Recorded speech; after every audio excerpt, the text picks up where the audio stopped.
Hi everyone, I'm Lindsay. I'm from Fusion 21 and one of the board members at Wish South East.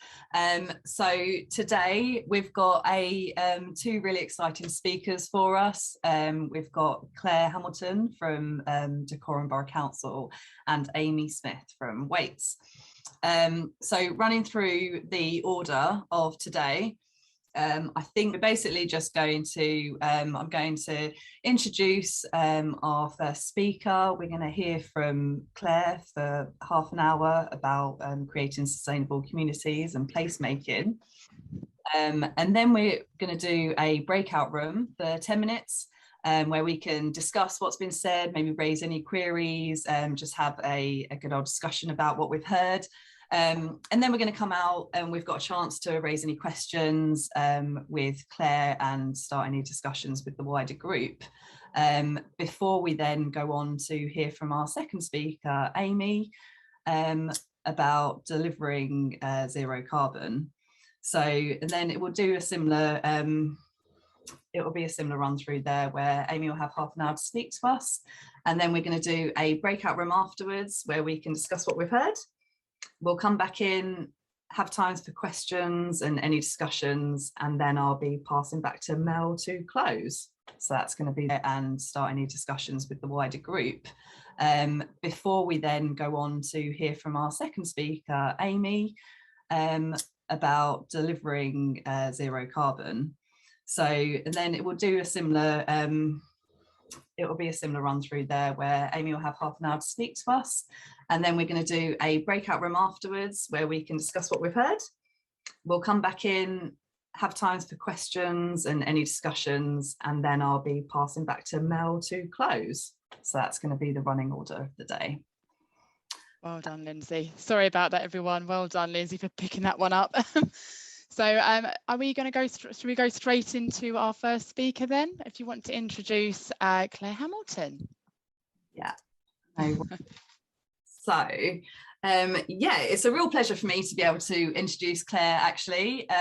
So she has over 25 years experience working in the public sector, delivering complex regeneration initiatives. So with a background in housing development, estate regeneration, town centre regeneration and economic development, Claire's also previously worked at Basildon Council and the London boroughs of Waltham Forest and Ealing. Claire's also a director of the Harlow and Gilston Garden Town Development, which is an exciting regeneration project building on the heritage of Harlow, and to deliver thousands of high quality homes and employment opportunities together with sustainable travel infrastructure. So that's a really exciting project to be heading up as well.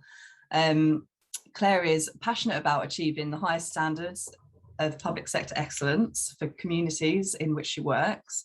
And I, for one, can't wait to hear about Decarbonis's plans to deliver sustainable communities and placemaking in my home county of Hertfordshire. So without further ado, it's my great pleasure to pass across to Claire to begin. Thank you, Lindsay, and hello everyone. And I'm absolutely delighted to be here today to talk to you all.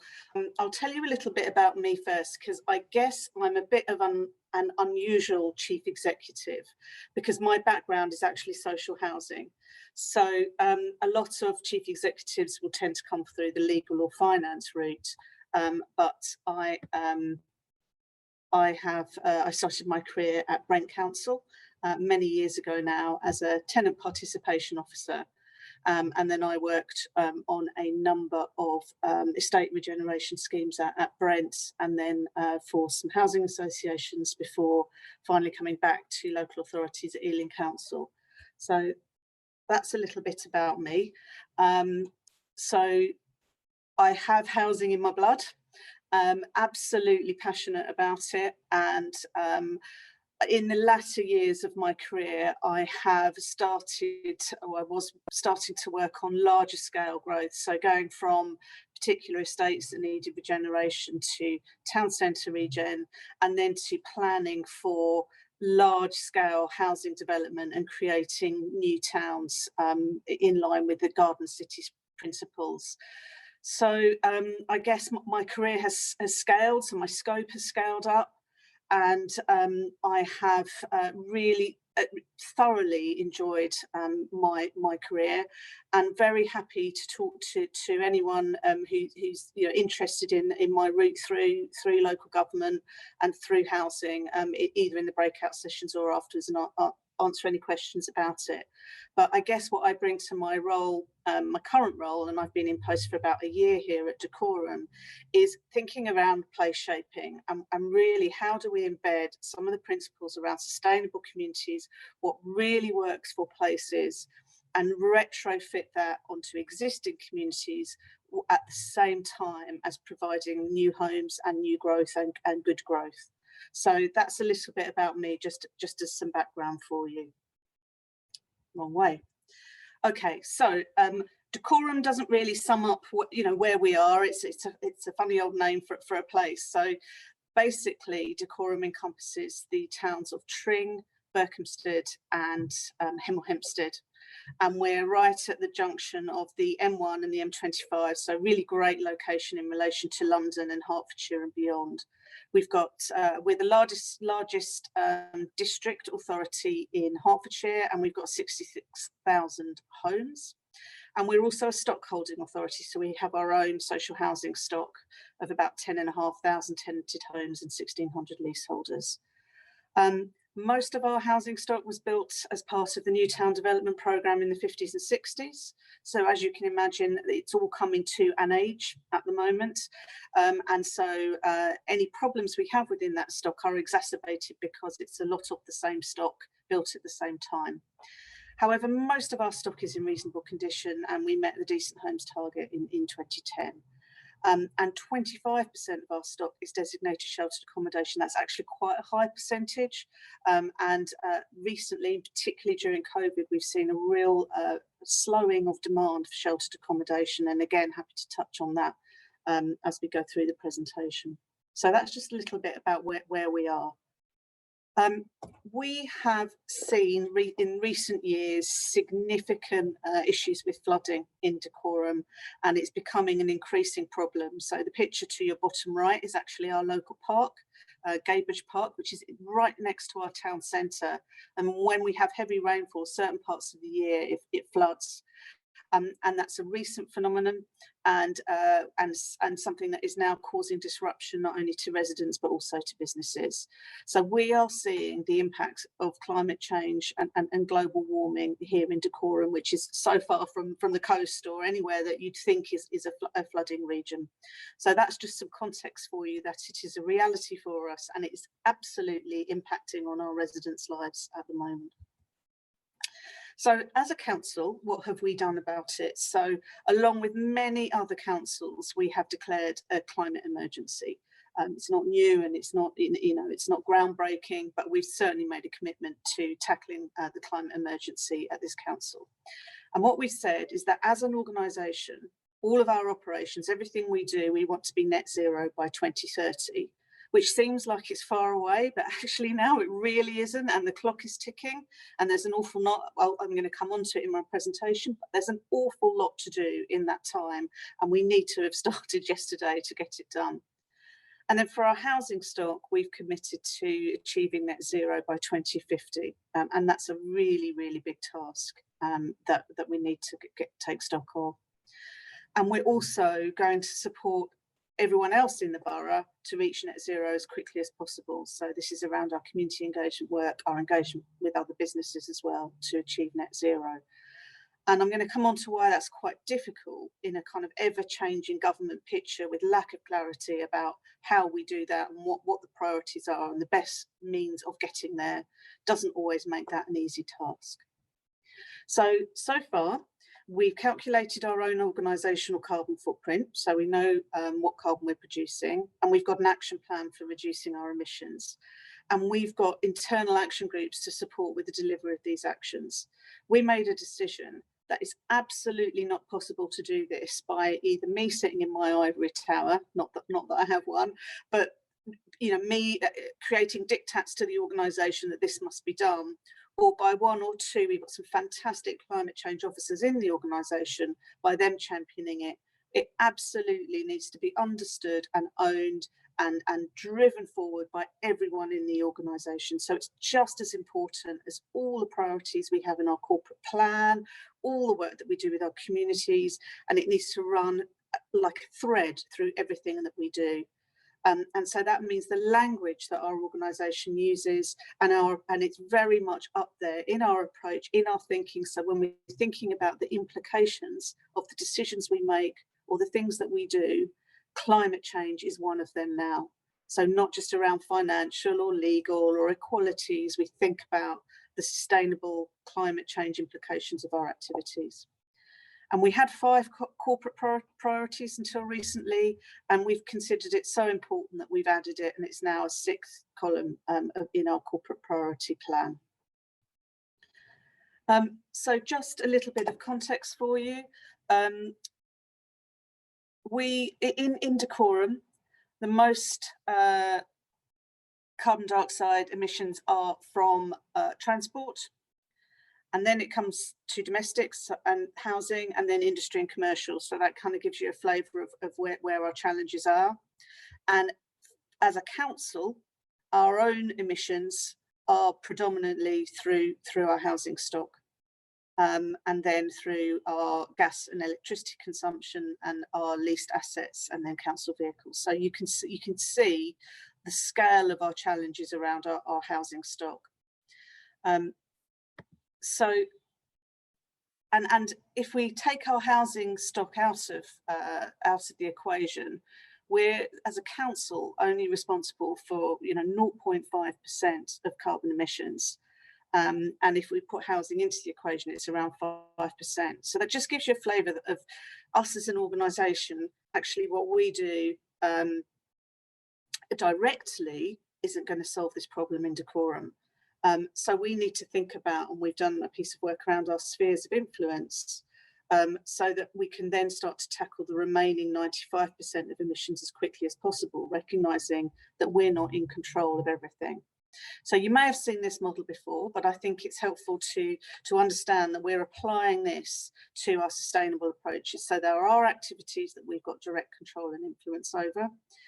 There are some that as a local authority, we're in the privileged position of being able to influence through policy making. So there are policies in our local plan, particularly, and there are things that we can influence through funding. So we can make the climate change and sustainable priorities important through our ability when we're awarding contracts or when we're issuing grant funding. We can exercise some sort of control in that respect. There are other ways that we can indirectly influence locally through our community networks, through our partnerships and relationships, and then we can lobby and work with other organisations to indirectly try and influence national policy.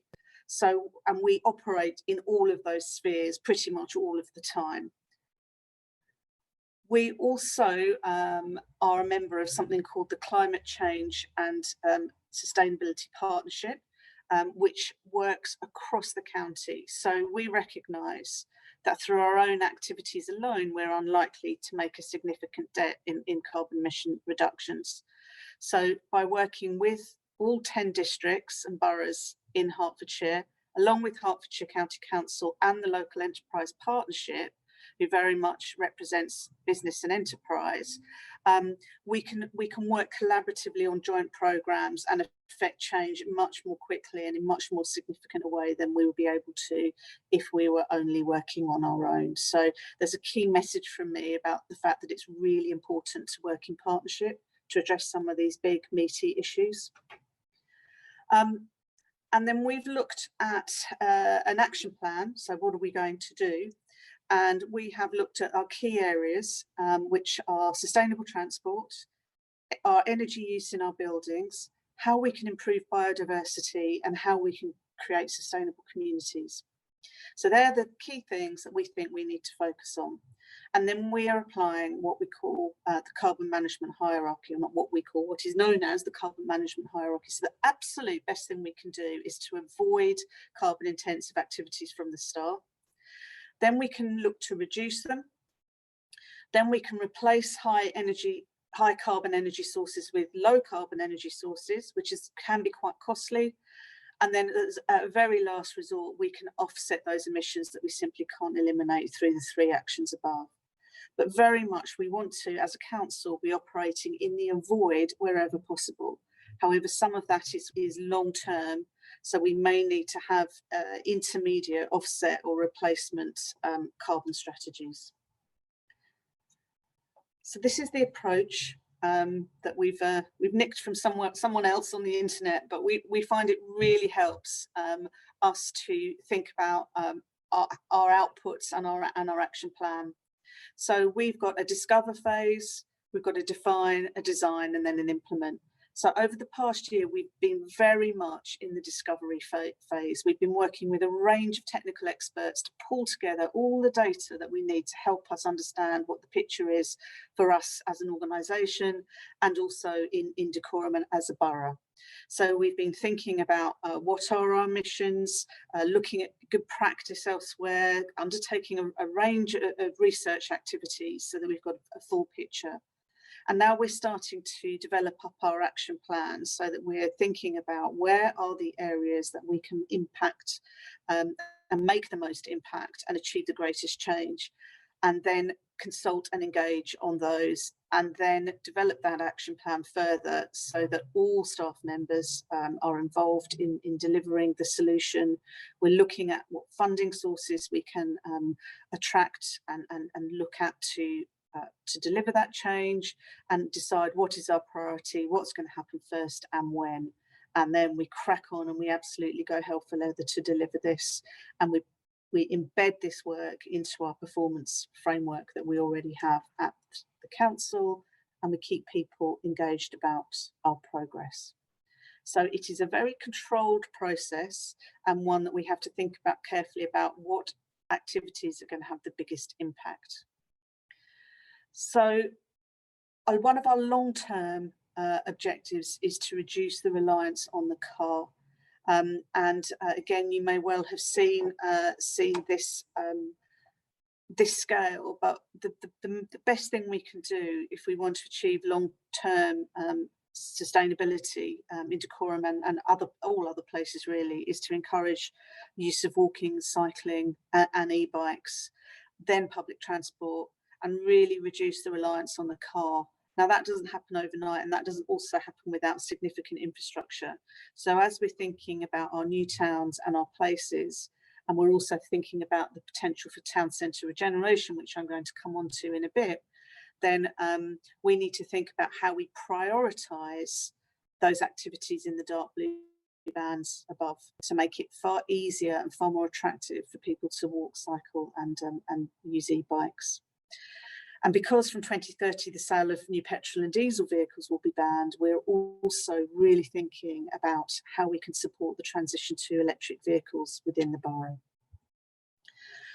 So what have we done? Well, first thing we've done is we've mapped out where, and we're envisaging that many households over the next few years will want to buy an electric car. So we've looked at, do we have the right infrastructure to support that transition in the borough?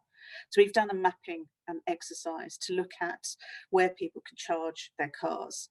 And a third of our households don't have a driveway or a garage to install home charge points. And I think this is probably one of the Newtown legacies. So, and as you can see, there's predominantly a lot in Hemel Hempstead. So we've got a lot of blue dots, which mean that it's going to be difficult for them, those households, to charge their vehicles. So we need, we've identified that we need 700 publicly accessible charge points sooner rather than later. So we're going to be, on the back of this information, on the back of this mapping work that we've done, we're going to develop an EV strategy which gets us from the very few EV charge points that we have at the moment to a borough which is completely ready to support the transition to electric vehicles. So that's a very tangible, physical piece of work that we're going to do sooner rather than later.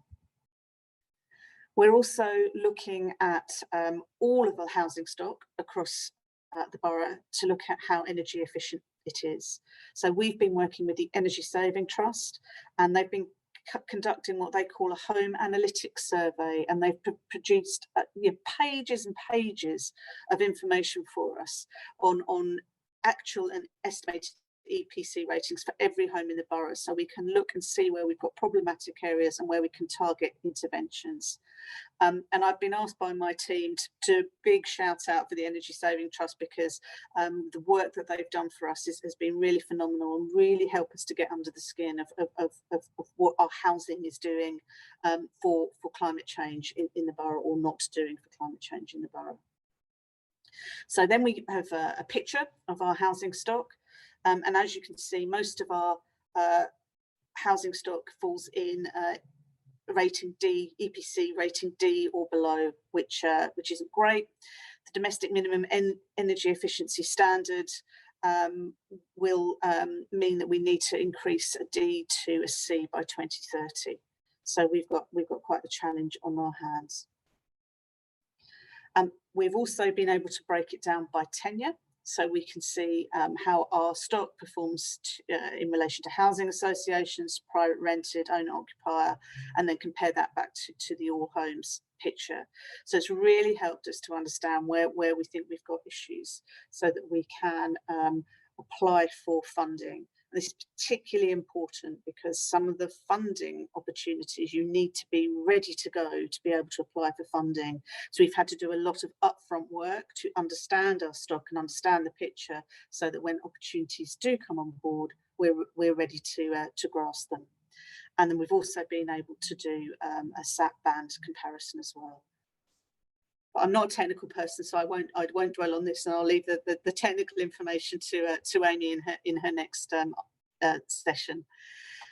The other thing we're doing is really majoring on improving biodiversity, and we've planted over 1,300 trees alone this year, and we want to plant over 5,000 in the next 5 years.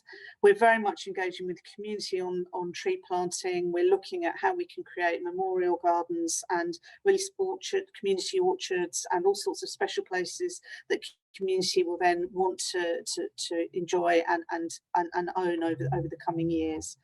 We're massively increasing our number of wildflower areas and bug hotels, which is going down a storm with local residents. And we're also creating information signs where we're doing this, so people understand why we're doing it and what the benefits are. And we've worked with another great company called Treeconomics, and they've been producing iTree reports for us, which help us understand the carbon value of our existing tree stock and what type of trees we may wish to plant if we're going to improve the ability for our treescape to carbon offset in the borough.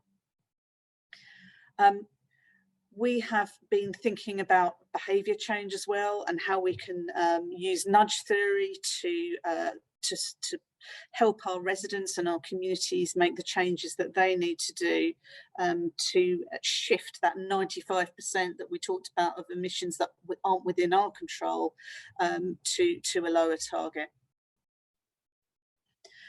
The other thing that we've done as an organisation, and again I'd highly recommend it, is the vast majority of senior staff in the organisation have participated in carbon literacy training, which has been provided by APSI. And it was a fantastic day, a real eye-opening day. You came away feeling quite overwhelmed really by the task in hand and the imperative for doing this.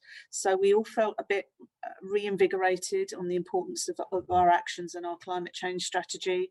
And we were the first council in the UK to achieve a silver award. No one's achieved a gold award yet. So we're very proud of that, and we're very proud of the fact that we are not only just training staff now, we're also going to be training our councillors to participate in this course as well.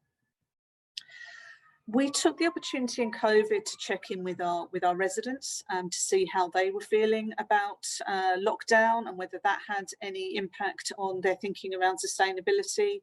And it was really overwhelming, the response. We had 1,500 responses, which is a really good response for us. And people very much wanted to see a reduction in cars on the road, and I'm sure some of this will chime with you in the work that you're doing with your communities. We've seen a big increase in home working, and a lot of our residents expect to stay at least at home working for part of their working week, which has an impact on our communities and our sustainable travel aspirations. And there was a big desire from people to either volunteer in a community garden or orchard, so we're very much embedding that into our future strategies, and starting to think about sharing tools and sharing, with looking at community fridges, and just trying to support communities so that everyone doesn't have to buy some of these big ticket items, but we can make use of community sharing in a much more meaningful way. And then we've also been asking for information about electric vehicles, and over 60% of respondents to our recent survey said that they would buy an electric vehicle sooner if more charge points were installed in their local area. And most plan to buy an electric vehicle if they haven't already got one or in the next 5 years. So we need to start to gear up to support that change. Some of the other things that we're doing is that we have a green community grant scheme, so that we are there's small pots of money, about £2,000 can go to any one group, but they do make a difference locally and do make a difference to communities, and it's all part of supporting the kind of grassroots up change that is also important around climate change. We have a Biodiversity Day, so in order to celebrate the National Biodiversity Day, we gave away wildflower seeds to residents in primary schools, and we ran a competition with schools, and on the bottom right there, it's an insect sit and study centre that we gave as an award to the winning school. So we're really focusing on creating wildflower meadows, not only within the areas that we control within the borough, but those that the county council control, and also encouraging our communities to do the same. The other thing that we've launched is a climate action network to bring together individuals and organisations to think global and act local. Anyone can join that who works or lives in Dacorum, and that will look at individual activities that people can undertake and joint activities to start effecting change in the borough as well. And they're the types of things that action network will cover. And again, I can provide some more details for you after this if that's something that you'd be keen to set up in your areas. We also have an app which we're very excited about. So this is an app we're working with the Energy Savings Trust, and we're the first local authority to be doing this. So we've got an energy saving app where residents it takes you from room to room on the app, and you can plug in information about, it prompts you to answer questions and gives you ideas about how you might reduce your energy consumption in your own home. And then it will come up with a report that can be emailed to you to tell you of all the actions that you can undertake to reduce your energy output. And so it's tailor-made for your own home. So we're excited to be launching that in October. So I think from the point of view of announcing the climate change emergency, doing our research, and then developing our action plan, I think one of the things that we're seeing as an organisation is that during COVID, we had to change and adapt really quickly. We had to throw out the rule book, we had to change the way we worked, we had to change the way we operated, we had to do things differently, we had to work in a very meaningful way with the voluntary sector, with private sector, with other partners, and do things and shake things up. And I think what the trick now is to try and apply that same urgency that we see on the telly, we see in the papers, to the actions and activities that will support climate change in a meaningful way. So that was a bit about what we're doing as an organisation. And then I wanted to just talk to you a little bit about how we're then applying some of that thinking to our placemaking activities as a local authority. So I'm going to talk to you about Hemel Hempstead. So I'm not sure how many of you have been to Hemel Town Centre, but it's a new town centre. It was built in the 50s and 60s. It's long and thin, and it has had a number of different reiterations, and we're now faced with it needing to come to its next stage in life. So bustling town in the 1960s. In the 1990s, it was pedestrianised. And then in the 2000s, we saw some very big retail development in certain parts of the town. So you can see there that we had a Debenhams, which is now closed. So some of our big anchor stores have left the town centre. In the 2010s, there was some regeneration work that happened. So there were canopies and awnings, and there was thinking about the public realm, and areas were paved. And a very special place called the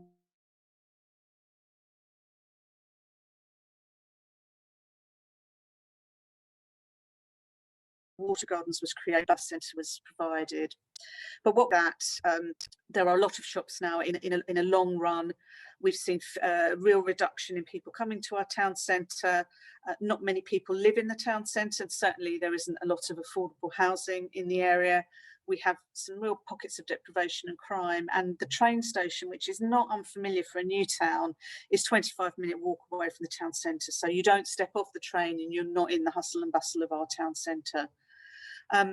So we have some opportunities to, I think, reset what's happening in our town centres, and if we don't, I think we're going to be dealing with some serious decline over the coming years, which has been exacerbated by COVID and the increase in online shopping and people not getting out and about, and certainly not into the town centres. So we have opportunities to reframe our relationship with the community, including the business community. We're going to establish a place board, an independent board of stakeholders and people working together. And we're going to create a new focus for the town centre based on leisure and based on the fact that we are so green in terms of the green spaces around the town centre, to really draw that back in to our town centre. So these are the images of the town centre today, the Hemel Old Town in the middle at the bottom, and then that's our town centre on the right.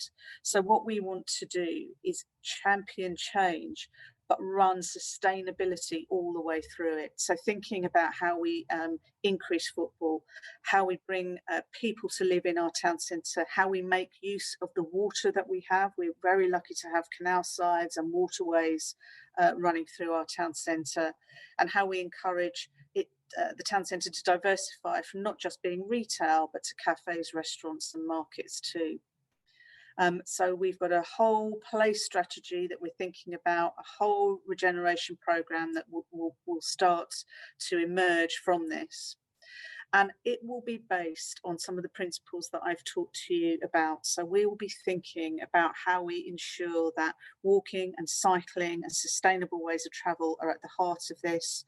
We're thinking about how we pull in the green spaces, how we encourage biodiversity and planting in our town centre. It doesn't have to just sit in a park, and how we create a really high quality environment for the people of Hemel Hempstead.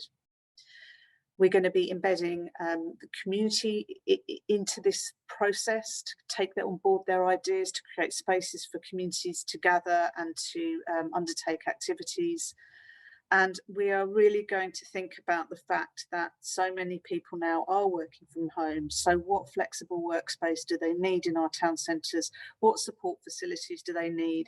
And how can we localise some of the transactions and some of the journeys that were taking place historically? So how can we provide what is needed within Hemel to stop people needing to travel so far afield, which in itself will drive sustainability and support climate change principles?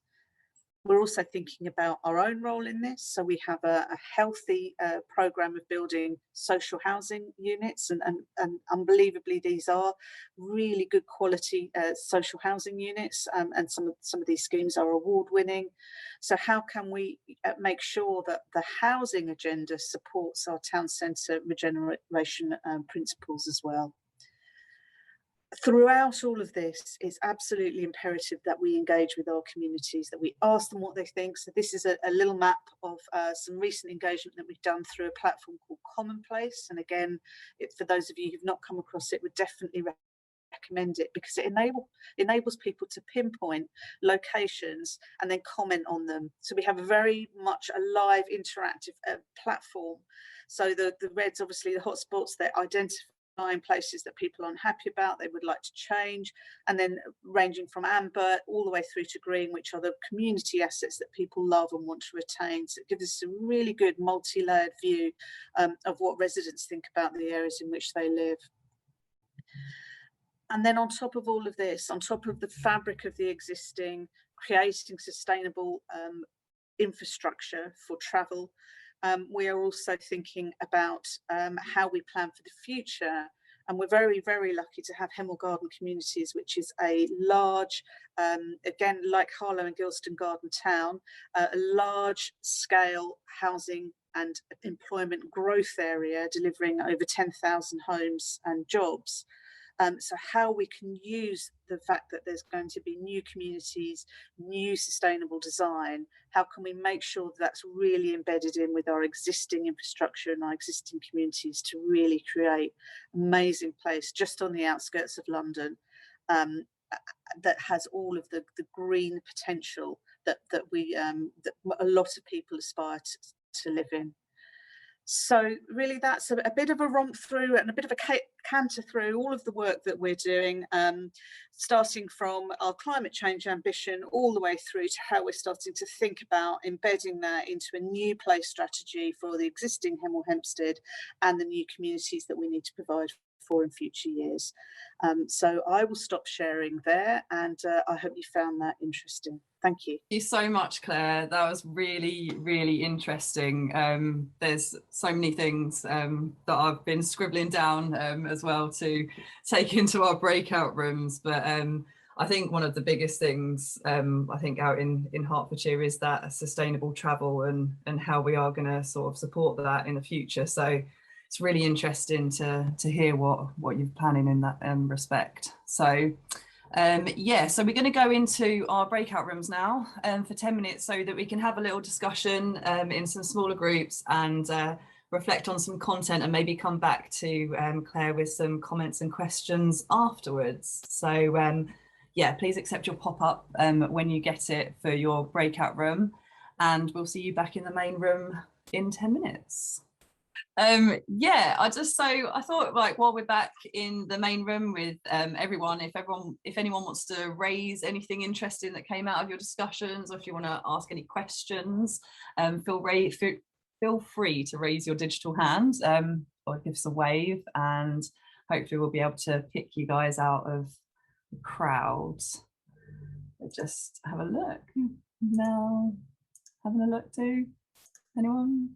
It had it was quite thought-provoking, a great presentation, and just overwhelming really in terms of the amount of work that's happening in Decorum. And we were just talking about some of the challenges around the newness of all of the carbon answers, you know, in terms of the few examples where we've started fitting some new alternative sources in. Some of the challenges that come with that around the habits and the education for the residents living in those homes, that the cost, you know, carbon neutral does not necessarily mean cheaper for the residents. In fact, in a lot of cases, it's the opposite.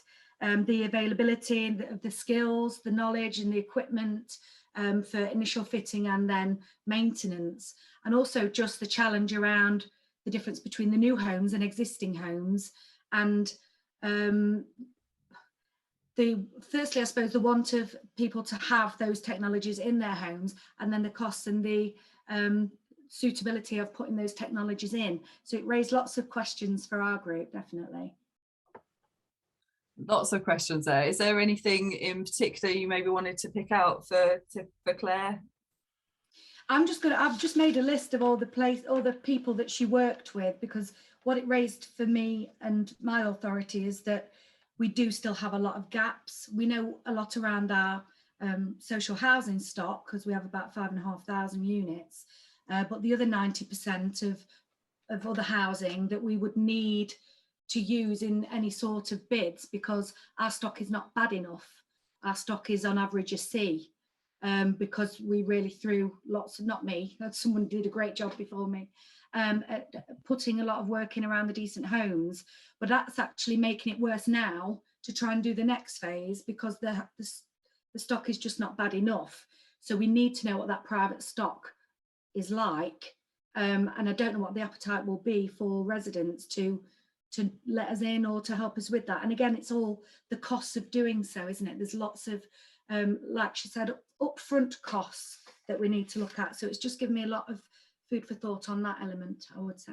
Yeah, that's good. I think driving change in sort of cultures is one of the hardest things to try and approach as well, really, especially when I think what came up in our group was, especially when you're sort of trying to train staff, etc., to maybe like follow someone else's goals. It's that level split of trying to get everyone actually on board and supporting the same kind of notions, which is quite difficult when some people are just there for a job. So yeah, it's definitely a lot to think about. I totally agree.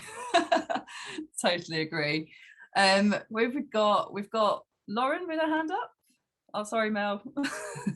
I'll come back to you. Thanks, Lindsay. I'm actually stealing one of Ros's questions. We had a really good chat in our breakout room, and Ros did raise something really interesting regarding how they originally had a poor EPC rating, which then made it very hard for them to receive funding. And she wondered if anybody else had the same kind of issue, or whether, Claire, that's something that you was struggling with at the time. Because if it's poor, then how do you obviously improve it without funding? So it's kind of a chicken and egg situation, I guess. It was my point was more what Suzanne's just shared, really, in that you know, we did some early intervention years ago with the like loft insulation, cavity wall insulation. So our properties are like CD level, the majority of. So therefore we're missing out on that funding now. I guess that's what you were getting at, Suzanne. Yeah, and it was just really to kind of, you know, it's a little bit of reinsurance that you're having the same issues, really. Not good news, but you know, at least we're not alone in that. We're missing out on those funding opportunities as well. Yeah, absolutely. I've heard lots of people that have been struggling for various different reasons as well, but yeah, it has been focused on the sort of lower bands first. So yeah, which it should be. It's just, you know, you know, it just delays your start, doesn't it? It does, so, yeah. And then you've got even less time to reach your target. Yeah. Has anyone got any comments on that before we move on to the Mel? Because I know she's dying to ask the question. me and that Amazon man, we got tons. I think it links actually to probably both of the previous questions, and it's around sort of the cross-party political support. You've got a lot of contradictory parts that play there, and you're, of course, it's a common goal, but you know, you've got the end results a little bit like the green paper. There's an end result that we all want to get to, and how we get there, they don't mind how you get there, but of course you've got to think about that political background. So how do you manage that, Claire, and how's that background for you at the moment? It's interesting, because when I went through the application process to become chief exec here, I couldn't believe how much the focus was on sustainability and climate change. I was blown away, and it is cross-party. It is unanimous support for this. In fact, I think the opposition at the moment wants us to go harder, faster at this. And in our subgroup, we talked about the challenges of that when the technology solutions aren't, you know, readily understood or even kind of settled upon. So it's very, very difficult to go all out when we're not sure if we're doing ground source heat pumps or something else, or we're hydrogen or EV, or, you know, for our own refuse collection vehicles. There's a whole kind of swathe of issues. So I think the opposition would like us to go faster. I think the reality of how much this is going to cost us without significant grant funding is starting to dawn. So at the moment, I think the trick for us is, where can we make most impact for the most reasonable cost? And that's not always obvious. And that's the piece of work. Now that we've got all of our evidence and our kind of background data, and we've done our research, is then how do we turn that into a strategy for change? But I think that, to be fair to say, is, and I think the politicians are reflecting what their communities are telling them. So there's a question that Charlotte's asked about social housing tenants, how are they handling changes to their properties? I don't think we're seeing a lot of resistance in Decorum. People want this to happen. It's not happening fast enough really for them. And that's the challenge I'm up against, because I can't really press the button until I know exactly what it is that we need to be doing. So things like paving the way for EV charging are a start, and it will allow the private sector hopefully to catch up and come in with it, with, you know, station forecourts, etc. Yeah. Thanks, Claire. We've got Paul with his hand up. Do you want to come in, Paul? Yeah, hi. Thanks, Claire. It's really useful earlier. Just a couple of points from me. I think you've just touched on it. The first one really was about the level of education you think you're going to have to give to tenants. I mean, use air source heat pumps as a prime example. The way someone heats their home is going to be very, very different from coming in off a cold winter's day and putting on the boiler to heat the house within 20 minutes, opposed to thinking, actually, I'm going to be back at 4 o'clock. I need to put this slow burn on now. And then I suppose the second part was, do you think that your approach is more fabric first opposed to technology? Can you see that changing? So the first one, Paul, I mean, in my career, I've worked on a number of schemes which at the time are kind of, you know, using innovative technology in the home to reduce carbon emissions. And the amount of support that residents needed or tenants needed to be able to use that technology or to understand how their homes work was massive, and it shouldn't be underestimated. And these were people who'd kind of signed up to live in these homes, and so I think it is a really big deal. And I think the trick is to make this a community endeavour, so that people are helping each other, and it's not just call the Decorum hotline, but, you know, there are potentially jobs and opportunities for people within our social housing cohort to support this technology introduction. So absolutely get your point. I think we're so far off really thinking about that at the moment, but it's going to be on a far greater scale than a few pilot schemes of, you know, 30, 50 units. So it does need thinking about. And I think at the moment we are looking at fabric first as our kind of main solution for our housing stock. We're hoping that there's going to be some more clarity on what technology will deliver the biggest change in the most affordable way imminently. So at the moment we're looking at improving the fabric of our stock, and that's our kind of key priority. Thanks, Claire. We've got Lucy's just popped up with a question. Do you want to chime in? Yeah, hi, thank you, and thanks. It's so interesting to hear about everything that's going on, and I grew up in Hertfordshire, so it's nice to hear familiar faces. I just wondered, like, on your kind of decarbonisation journey, I guess, like, how do you work on how that links into kind of wider ESG goals, and how are you measuring that? Because I suppose they're not always necessarily compatible, are they? There's, you know, charging points. Electric vehicles obviously are really good in themselves, but then you need to look at the methods of construction and where they come from. So are you getting a lot of external advice on that, and how are you measuring that part of kind of Decorum's journey, if you like? Lucy, I think it's a really, really good point, and I think this is where you start to go down rabbit warrens of, you know, when you think you've got a great solution, but actually, you know, the energy in producing that solution is, you know, offsets the benefit, and I think we're not. I wouldn't say we're there yet with this. I think, and I've got also a challenge with my, you know, being really honest with you all, with some who see the electric vehicle as the solution, and others who are fully bought into, we need sustainable mode shift, and we cannot carry on just increasing, you know, whether they're electric cars on the roads or not. You can't just increase vehicular capacity. You've got to do something differently, and that requires massive infrastructure investment. So I think there's different camps, different views, and I can probably get a little bit more detail from some of my technical colleagues, Lucy, on how we're assessing that in part of our decision-making process. I'm sure we are, but it's probably a bit more technical detail than I'm kind of privy to at the moment. Thanks, Claire.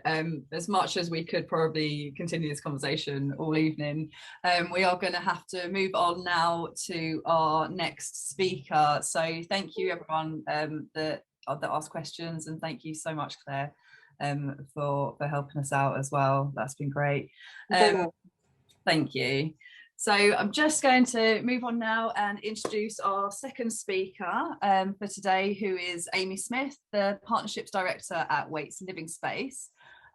So Amy holds a degree in building construction and management, and began her career on site carrying out construction and logistics planning for large-scale maintenance programs before moving on to bidding and winning a number of important contracts for the business.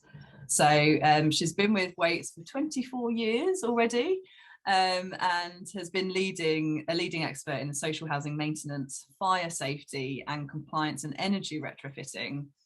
Her latest role is the lead for Waits's new carbon retrofitting service, which launched in November 2020. So Amy is going to talk to us today about some of the practicalities around delivering some carbon zero projects. So thanks for joining us, Amy, and thank you. Over to you. Thank you, Lindsay. Let me share my slides. Let's do the technical bit first. There we go.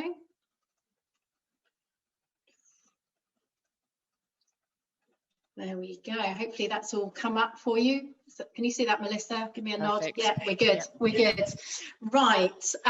Good afternoon, and thank you very much for inviting me. I do feel my thunder's been stolen from my first slide there. All about me. So yeah, Partnership Director for Waits. I've rounded it up to 25 years. Nice number there.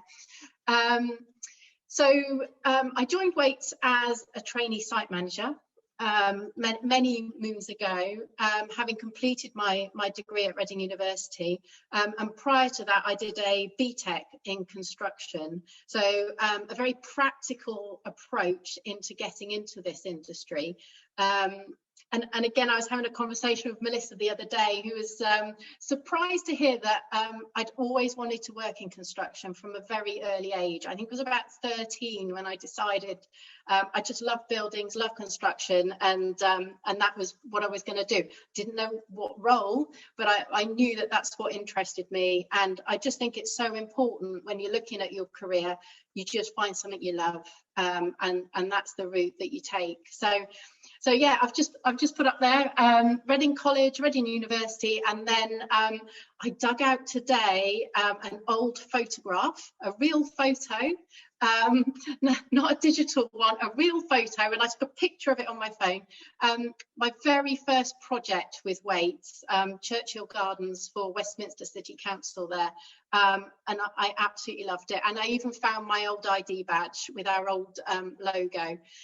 So yeah, very passionate about construction. Hopefully that's come across. So that's me. And if I move my slide on, hopefully that's going to move on. My first technical blip. It won't move on. Let's put up. There we go. Do it with a mouse. That's the way to do it. Right. So my role over the last 12 months has been very much focused around our carbon zero retrofit offer. So this is something that Waits Property Services recognised a long time ago, that we needed to get an offer together. So what did we do? Well, we developed a retrofit offer. So this is for existing properties to look at their carbon, working towards zero carbon, because with existing properties to get to zero carbon is a real challenge. So we are working towards reducing the carbon. And I've established a partnership which enables Waits to offer a one-stop shop for our customers. And I'm going to run through all of these in a bit more detail as I go. And develop a PAS 2030 delivery model. Now, I'm going to run through what PAS is very briefly later on, but these are buzzwords that we're hearing all the time in our sector. PAS 2030, PAS 2035. So I'll give you an overview of those. And then we've been out and we've talked to a number of our customers about how we can help their zero carbon strategy and asset management planning. We've piloted some retrofit surveys and we started to deliver measures. So in the last 12 months, well actually this year alone, we have done over 750 retrofit surveys, and we are now installing retrofit measures. So as I go through this, it's quite informed from practical experience. So if I go, so this is my plan. So an introduction on retrofit housing, a little bit about the future, and then practicalities of delivering the schemes. So what is retrofit? So as we've heard, the UK has the least energy efficient housing stock in Europe. So high energy bills, and for the poorest, a stark choice between heating and eating. And that our homes are a major source of carbon emissions. So retrofit means updating the elements in the homes. And I've got a diagram on the next page that will describe that, with a view of improving its energy efficiency. So you're saving money on the energy required to heat that property, with the overall guiding principle to first conserve energy before having to generate it. So here we go with a diagram. So this is our house. This is work in progress. So what we're doing with this property is just trying to demonstrate the sorts of measures that we can do to improve its carbon reduction. So the next step of this actually is to make this a bit more interactive. And what we're hoping to do is when you click on these icons, it's going to take you to our WIN portal. So that is our Waits Innovation Network. And this is a portal that's accessible to anybody inside or outside of Waits. You can go on our website, look for the WIN portal, and it's got lots of innovative technologies and measures that support zero carbon. And what we're in the process of doing is getting this this diagram, so you can click on the icon like wall insulation. It'll take you to our WIN network. You can see all these innovative products. You can see case studies of where they've been used. So this is in its development, and it won't take us long. I was in a meeting around it this morning, and it's gathering momentum. We've got everything. So if you go on the WIN portal, everything's there. The bit that I'm hoping to do is apply diagram, so it's much easier for people to find. So that's your typical house, and they're your typical measures, you know, solar panels as we've discussed, heat pumps, etc. Right, this is the technical bit. So we are hearing a lot about PAS 2035. What is it? It's new. I've had the pleasure of reading it, and it's a specification for the energy retrofit of domestic buildings only. So PAS 2035 is domestic buildings only, and it's a specification and a best practice guide. So when you are going for government funded projects, a requirement of getting funding is that your project follows the PAS 2035 process. and I'm going to talk through that a bit later on. But that's sort of the driving force behind why you would potentially follow this process and this guidance. So that's PAS 2035. And just to confuse it, there are a few PASs. So the other PAS is PAS 2030. Now, this is the requirements that the installers have to follow. So it's their specification around commissioning, installing, and handling of the energy efficiency measures. So if you think of it in terms of weights are a PAS 2035 contractor. We are compliant, so we can be the contractor for your scheme. And then our supply chain would be PAS 2030 certified. They would be the installers doing the work. However, any PAS 2030 installer needs to be under the supervision of a retrofit coordinator who can apply the PAS 2035 process. So it's all intertwined. Here we go. So here we go, the retrofit journey. So this table, it just demonstrates the number of experts required to be able to offer our customers the one-stop shop. So 1 to 9, very high-level summaries around the key stages of the PAS 2035 process.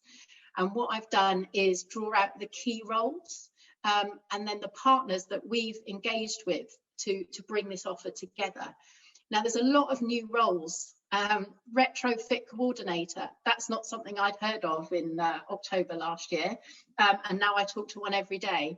So a retrofit coordinator is absolutely key role. They're the project manager that represents the client. Now, when we talk about challenges around retrofit coordination, I was talking to one of Trustmark's head of regulation the other day, and he said that actually, in order to deliver this challenge, we need 30,000 retrofit coordinators in this sector. And at the moment, there's 100 or so. So we're going to hit bottlenecks in actually the skills of the people within this sector. And that is something we're working on ourselves. You know, within Waits, we are training people in-house. However, it's not just getting qualified, it's then getting that experience to actually avoid unintended consequences. So this table with the process. So first thing, number 1, of course, community and resident engagement. So key role, retrofit coordinator, and our partner energy specifics. Now, I'm not going to go through this line by line, but I am going to draw out some of the key roles. So energy specifics are our partner organisation who bring the expertise of the PAS 2035 and support us by delivering the retrofit coordination. The next row, retrofit assessor. The assessor is the person who actually goes out and does the stock survey. So they're looking at the property, doing the survey. And then row 3, they create an improvement options evaluation. So what they do for every individual property, they will do an options evaluation. And that is where they look at the house. And going back to that diagram, they look at all the measures that can be installed to improve the energy efficiency of that property. The other thing that we do, and was discussed in the chat, we look at available funding streams, and that's something that forms part of our offer to the client. Now, energy specifics can broker eco funding, or we can support our clients in going for their own funding, and that's something that we're doing at the moment for the SHDF funding. Now, obviously, the client obviously then confirms their sort of financial contribution. We look and engage with our design framework. So we have a national framework of experienced retrofit designers, architects and engineers. So they help us work up the solution. And there's an organisation called Trustmark as well, who are vitally important because they are the compliance role within this. So they carry out quality checks. They're certifying or validating the certification of retrofit coordinators and assessors.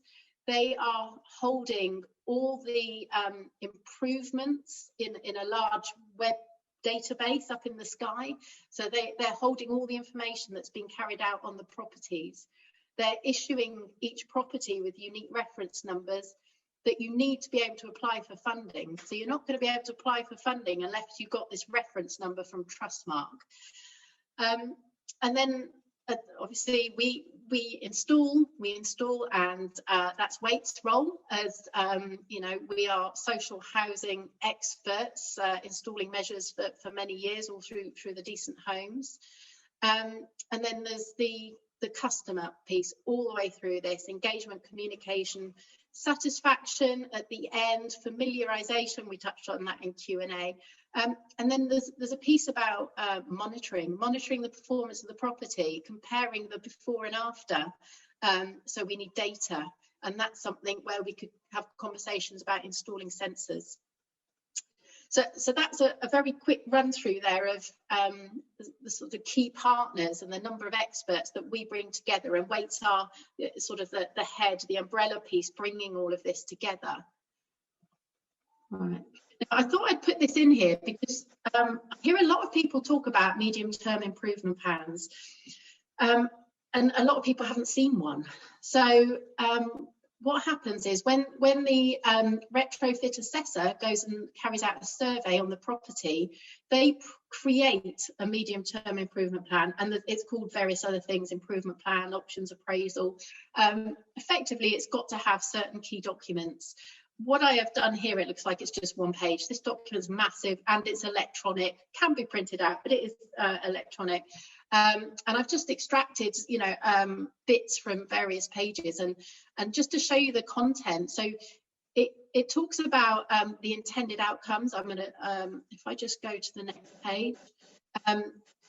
The first thing the retrofit coordinator will do is talk to the client. Remember, they're representing the client. Although they work for ourselves in this setup, that is their role, to be independent and represent the client and understand what it is, what their intended outcomes for this project. So that's always front of mind. And an example of that is reductions of energy costs or alleviation of fuel poverty. These are things that go front of this document and focus us. So the retrofit plan within this document is a list of the measures that the surveyors identified, and it will also have their carbon effectiveness. So it'll look at how they will reduce the carbon within the property, the cost, and sort of the life cost, if you like. And then document 3, risk assessments. Again, risk assessments means something else completely in this context. It's actually talking about the project itself, the complexity of the property. Is it a listed building? Are there various approvals associated to that, which means certain measures won't be applicable? All of these things add to the complexity of the property. The type of property: is it a mid-flat? Is it in a terrace? Is it a detached house? And that's also the sort of things that you'd want to think about when you're planning a pilot, because you may want to do an easy one first, because this is a new process with new roles, new teams. So perhaps we follow an A path. Let's do an easy one first before we start tackling some more complex construction ones. Ventilation report. Ventilation is really, really important. And this is why we have to take this fabric first approach, so that we are making sure an individual measure is not going to be detrimental to another or the ventilation of the property. And hence, you know, some works in the past that have been carried out without this fabric first approach have led to damp in properties, which snowballs into all sorts of issues. So ventilation's considered, loads and loads of site photos, of course, the evidence of the property. And then lastly, I've just drawn out like 60 areas, but EPCs, and again, we've discussed the energy performance certificate. Now Now this can be produced as part of the survey, and you can see I've extracted it there. So that would be an element within the survey. Right. So that's a little bit about the survey itself and the output of the survey, what you're getting, what you're paying for, because it's very different to the stock condition survey that we're used to getting. You know, this survey takes a bit longer and it's a bit more detailed. So I added this slide in around funding because I thought it would come up, and I'm not an expert, but I know an expert, so that's always good. So looking at funding, we've got across the top there a few numbers. So approximately 5 million social homes in the UK. And I've put up there a 20k average spend per property. So that could be 2 to 50k. You know, we've just had to get a number here, which means the total cost to retrofit social homes over £100 billion, whereas the government has pledged 3.8 billion. So we've got an estimated, I've got there, of 4% of the retrofit costs. So this is just something that we've modelled within Waits just to give us some context. And then underneath, we tried to demonstrate where the 3.8 billion of funding's coming from. So that's the LAD and the Social Housing Decarbonisation Fund. And we are actually supporting a number of customers with their Wave 1 applications at the moment. And then we've got the eco funding, and that's something that our partner Energy Specifics can bring to the table. So they're our in-house experts, if you like, and they can bring that as part of our offer. Underneath, I've got qualifying criteria for funding. So LAD and the Social Housing Decarbonisation Fund is very much client-led. It can depend on the measures, it can depend on EPC rating levels. Eco in particular is linked to the residents' benefits, it can link to innovations, and also we must bear in mind completion times for the funding cut-offs. As I mentioned earlier, to access this funding, PAS 2035 and Trustmark compliance is mandatory for all government-funded projects. And that is why we as Waits are really keen to talk to our customers early. We have a look at their stock condition, their stock lists. We can identify very quickly some pilots, and we can go out and have a look and put forward an offer, an example of what this might look like.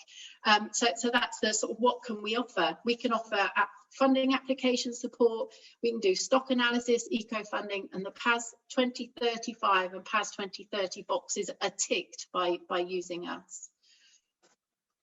Right, forecast. So I think I've got one slide here. So where are we? So the path to net zero to 2050, massive challenge. Around 27 million homes in the UK in total. Looking at that, we calculated we need 3 retrofit completions per minute in order to meet that target. And to be honest, we did that calculation in October last year, so it's probably more by now. But that's where we were. Another forecast, we believe new Part L building regulations will reflect PAS 2035 in the future. So this is not going away. This is something that we all need to look at and understand. Right, practicalities of delivering. So as I mentioned, you know, we've been working this year over 750 retrofit surveys completed, issued to clients. The way I like to think of this is a little bit like two-stage tendering, the way that works. You know, you send us your stock list, we do an analysis, we agree the best pilot schemes, we go out, we do the retrofit surveys, and then we agree a plan. So that's kind of your hold point. So we've got 750 there, and then we've actually started delivering. We've got contracts for £30 million worth of installation measures that we're starting to mobilise and we're engaging with. So this is that process. If you said, okay, so how does that all work in practice? Well, we can appoint a retrofit assessor, and within a week they've done the survey. A week later you've got the plan, and that's when we'd be having the discussion around what this looks like, whether you want to take it forward, whether you want to survey a different property, how we would group this up. And then we'd agree the costs and the programme to take it forward into a delivery scheme.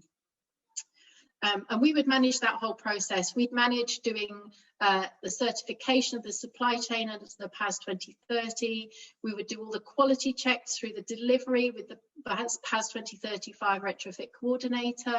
We'd do the handover. We'd work with you with the monitoring and all the lessons learned and gathering it and feeding into your asset management plan going forward. You know, aligning any planned maintenance schemes you've got, looking at any responsive maintenance hotspots that you've got. We can all help feed into the logistics of that. So practical challenges. So this is from experience, talking to our site team and our retrofit coordinator, and as you can imagine, I had to précis it down. So number one, again, resident access and engagement. Do you know, it's been really challenging, even on small pilots, getting the residents to understand what's going to happen. I mean, we are experts at this because we are a social housing, you know, maintenance experts. But we really need to get our language right and approach our customers right in explaining what needs to be done. And where this works, we've had fantastic success in getting access, and the schemes have just driven forward really quickly. The other challenge is the timing linked to timescales of funding streams. Now, I'm involved in a lot of tenders, and some of the delivery timeframes are squashed because it's got to be delivered before the funding runs out. So just talk to us early, because you know we've done this. We know we can look at ways of delivering the works to help you meet your timescales. The other challenge, and again where it's worked fantastic, is clear accountability within our client organisations. So we've got one client who's been just absolutely amazing, like just fantastic, and they have enabled us. We are one of two contractors delivering, and we were actually joined quite late to the party because they decided to split their pilot. So they came and approached us, and we had a fantastic client rep, project manager, and we've caught up with the other contractor, and the scheme's flying. And again, we've got some lessons learned on what tools we used and how that worked. And finally, a collaborative approach is really important. You saw all the one-stop shop collaborative team that we'll be bringing to the party. We absolutely want to sit there alongside the residents and the clients and really look about how we deliver this project. And then yeah, I come to the end here. The 5 steps to an ideal pilot. Good property data, really important. Receptive tenants. Early collaboration, bring us in early, talk to us, get our retrofit coordinator to come and look at your stock. Very quickly, we can come up with all sorts of suggestions and ideas to help. Ideally, multi-measure upgrades, they attract more funding and the biggest uplift in the performance of the property. So that's something else to look at as well. And then select an experienced team who can deliver at scale. That's really important. I think there's a lot of mixed messages, misunderstanding out there. So really look at getting an experienced team who are out there delivering this and drawing down on the funding at the end. So sort of that's the tick. We've met all the, you know, the compliance requirements all the way along, and we can draw down the funding, because yeah, you've got to make sure that happens at the end. There we go. So thank you. So I wish this will stop through the PAS process. So there we go. I shall stop sharing. Thank you very much. Thank you, Amy. That was great. I don't know how you fitted in so much in that little time, to be honest. That was quite impressive. Thank you. So we're going to quickly jump into our last breakout room for 5 minutes, just so we can sort of gather our thoughts and maybe think of any questions to come back with. So if you just want to accept your breakout room, and we'll see you shortly.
Everyone's just filtering in.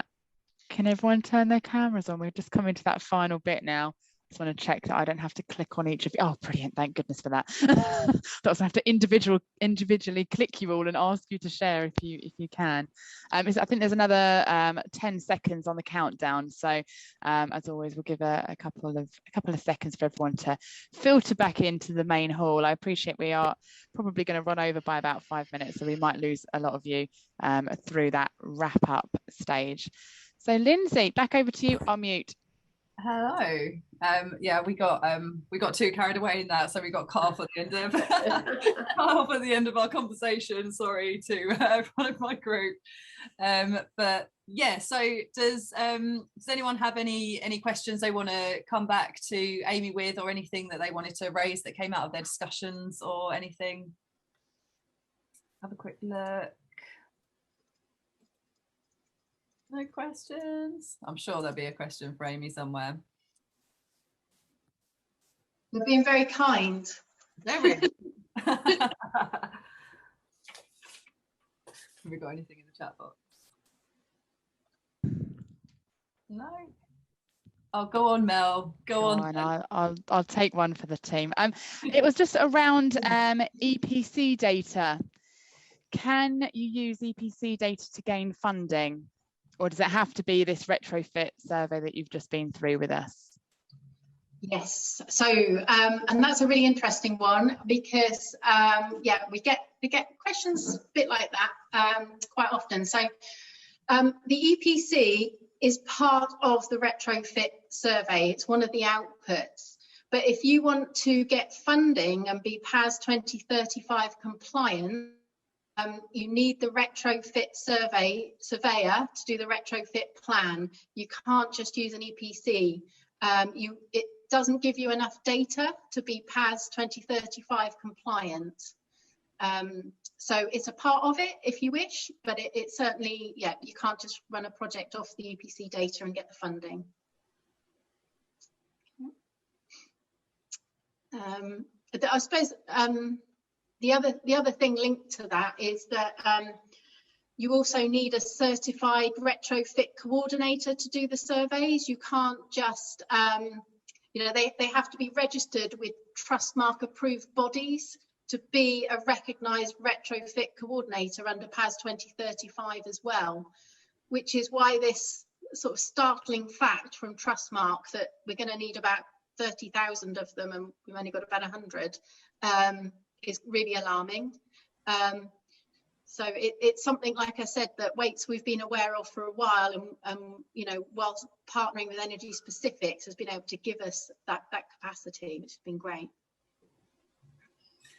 Yeah, it's a bit of a skills gap that we're facing there. I'm not sure for the first time, but it's quite interesting because it's something that as a framework provider we can sort of look at it from a sort of provision of social value as well. So it's quite an interesting topic really when it comes to those retrofit coordinators. I know there's lots of people getting skilled up in lots of different places, but like you say, it's just getting that scale of people that we need to deliver on. How many thousands was it? Hundreds of thousands, yeah. So yeah, really interesting. Thank you. Suzanne, you've got your hand up. I'm not sure if it was from before or new question. It was a new one. The first thing is to say, I think we've run out of estate agents now that have trained in being EPC assessors. So I don't know what trade they're going to transfer over and come and do this new role. But I imagine it doesn't quite pay as much as the building safety managers that we also need, and we've got a huge shortage of. So the good news is, I suppose, it's plenty of jobs going around once we can get the training in. It was a question just about the innovation portal. Yes. Is there any plans, because when we were in our breakout, you talked about how you've got lots of scientific bods doing all of the workings through, and how you've kind of converted it to something that's more housing speak and how we would understand it. I just wonder, is there plans to make it in a way that's really accessible to tenants and residents as well, or do you think it does that by being housing speak? You're right, it doesn't at the moment, and that is something that I'm not aware that we've actually considered.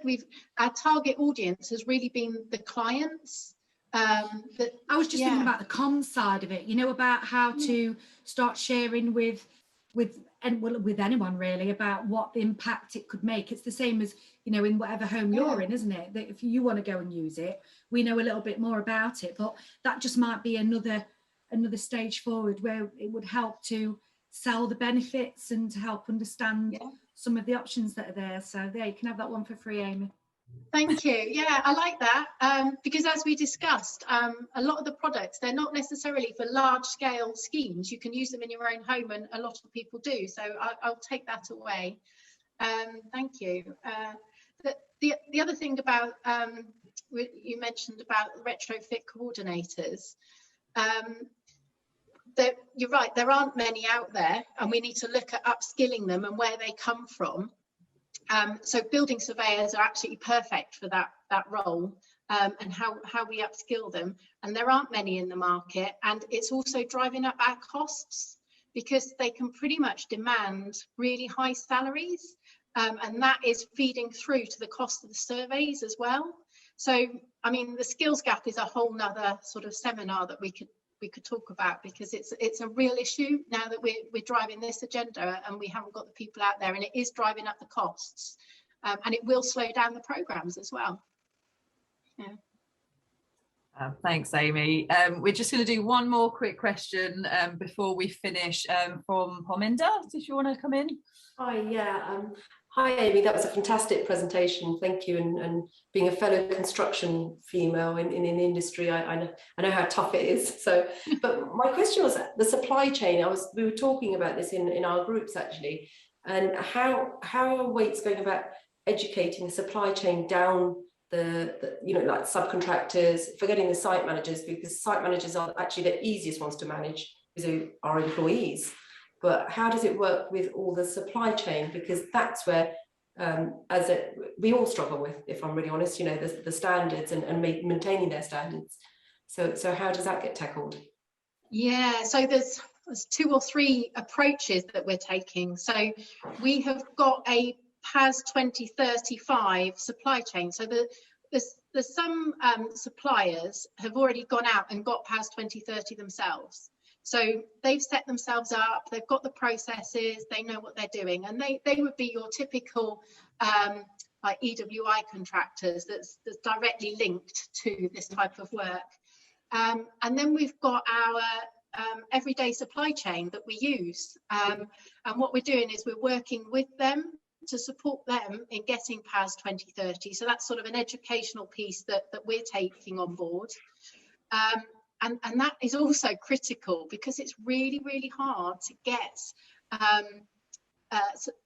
installers at the moment. You know, the market is sort of saturated, so we're having to use the ones obviously we've got the strong relationships with and upskill them in this area so that we can meet the demand. So that is also something that we're doing with our sort of operational teams, skilling up these really good people.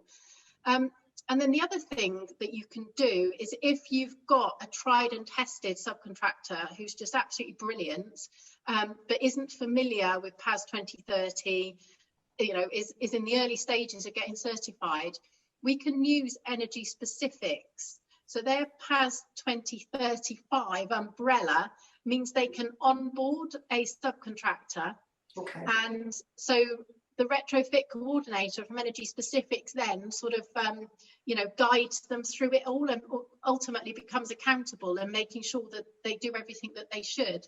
Now, that is sort of the last thing we want to be doing, because we want them to know what they're doing and be certified themselves. But, you know, to get us there, and certainly for our pilots, that's what we've been doing. So I suppose a 3-pronged attack because we're on a journey.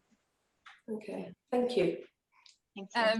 Sorry everyone, we're gonna have to wrap it up there, but thank you so much for everyone getting involved, and a huge thank you as well to Claire and Amy for sharing such interesting content today. I'm sure it's given us lots of things to think about going forward. So Yeah, thank you to everyone, and I will pass back to Mel to wrap up. Sorry you haven't got much time. No, that's fine. I can wrap through it, but I did want to just take a moment to reflect on some of the great content that we have had, because I have to say I work with Amy and I was still writing notes, and needless to say I went for about 5 pages when Claire was speaking. But some of the real key takeaways that I just thought I wanted to sort of mirror back as kind of the lasting comments was around that marking decarbonisation as a priority. I think that, you know, Decorum have clearly led on the front foot with that, and ensuring that you have that behavioural change to ensure that you can instill it within what you're doing, making sure that there aren't any unintended consequences,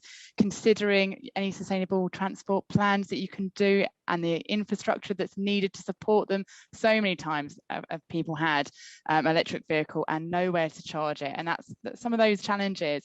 I think having it instilled as a priority is focusing everyone in the right direction.